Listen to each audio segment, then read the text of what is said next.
महाराष्ट्र के स्थानीय निकाय चुनाव एक बार फिर संवैधानिक संकट के बीच फंस गए हैं। आरक्षण सीमा को लेकर उठे विवाद ने सुप्रीम कोर्ट को कठोर हस्तक्षेप करने पर मजबूर कर दिया है। अदालत ने साफ संकेत दिया है कि यदि राज्य सरकार ने 50% आरक्षण सीमा को पार करने की कोशिश की तो चुनावों पर रोक लगा दी जाएगी। स्थानीय निकाय चुनाव दिसंबर 2025 तक कराए जाने की प्रक्रिया शुरू हो चुकी है, लेकिन 2022 की जस्टिस JK बंटिया आयोग रिपोर्ट एक बार फिर विवादों के केंद्र में है। इस रिपोर्ट ने ओबीसी वर्ग के लिए 27% आरक्षण की अनुशंसा की थी और यदि इसे लागू किया जाता है तो कुल आरक्षण 50% की संवैधानिक सीमा से ऊपर चला जाता है। यही वो मंथन है जिसने आज की सुनवाई को बेहद गंभीर और निर्णायक बना दिया। सुप्रीम कोर्ट की 2 न्यायाधीशों वाली बेंच जस्टिस सूर्यकांत और जस्टिस जय माल्या बागची ने बेहद सख्त लहजे में कहा कि किसी भी परिस्थिति में 50% की सीमा पार नहीं की जा सकती। अदालत ने राज्य सरकार को चेतावनी देते हुए कहा कि यदि आरक्षण की सीमा का उल्लंघन हुआ तो अदालत चुनाव रोक देगी। कोर्ट ने यह भी साफ कहा कि उसकी शक्तियों को परखने की कोशिश न की जाए।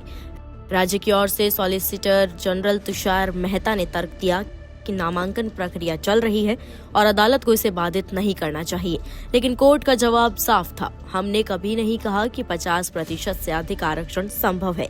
आदेशों की गलत व्याख्या मत कीजिए।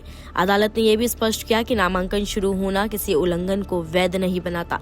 अदालत ने कहा कि यदि इस तर्क पर जोर दिया गया तो वो चुनाव प्रक्रिया को रोकने का आदेश देने में देर नहीं करेगी।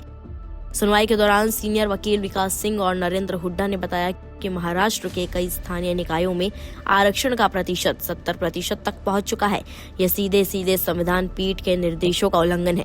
इन दावों पर सुप्रीम कोर्ट ने तत्काल गंभीरता दिखाई और राज्य सरकार को नोटिस जारी किया। अदालत का ये कदम इस बात का संकेत है कि पूरे मामले को बेहद कठोर नजरिए से देखा जा रहा है।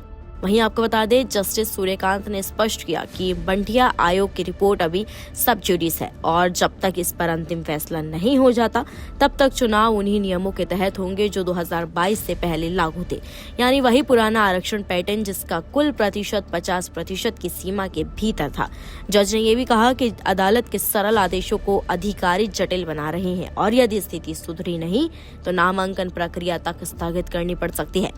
वहीं सुप्रीम कोर्ट ने महाराष्ट्र की वो अधिसूचना भी रद्द की जिसके तहत 27% ओबीसी आरक्षण लागू करने का प्रयास किया गया था। अदालत ने कहा कि जब तक राज्य सरकार ट्रिपल टेस्ट यानी डेटा, बैकवर्डनेस और प्रतिनिधित्व पूरा नहीं करती तब तक कोई भी अतिरिक्त आरक्षण लागू नहीं किया जा सकता। अदालत ने दोहराया कि 50% आरक्षण कैप संविधान की सीमा है और इसे किसी भी अदालत या सरकार द्वारा पार नहीं किया जा सकता। इन सबके बीच महाराष्ट्र के स्थानीय निकाय चुनावों की स्थिति पहले से अधिक पेचीदा हो गई है। राज्य सरकार को अब यह सुनिश्चित करना होगा कि आरक्षण ढांचा संवैधानिक सीमा के भीतर रहे, वरना चुनाव टल सकते हैं। अगली सुनवाई 19 नवंबर को होगी जो ये तय करेगी कि आगे की दिशा क्या होगी और क्या सरकार कोर्ट द्वारा तय की गई सीमाओं का पालन कर रही है या नहीं। स्थिति स्पष्ट है, एक तरफ सामाजिक न्याय की मांग, दूसरी तरफ संविधान की सीमा और इनके बीच खड़ा है सुप्रीम कोर्ट का कड़ा रुख। महाराष्ट्र का चुनावी भविष्य अब अदालत की अगली सुनवाई पर निर्भर है। फिलहाल खबर पर आपकी क्या राय है, कमेंट्स में हमें जरूर बताएं। नमस्कार, मैं हूं मानक गुप्ता। अगर आपको हमारा ये वीडियो पसंद आया हो तो इसे लाइक और शेयर जरूर करें और हाँ, हमें सब्सक्राइब और फॉलो करना ना भूलें ताकि आप देश और दुनिया की कोई खबर मिस ना करें। तो जुड़े रहिए हमारे साथ और देखते रहिए News 24।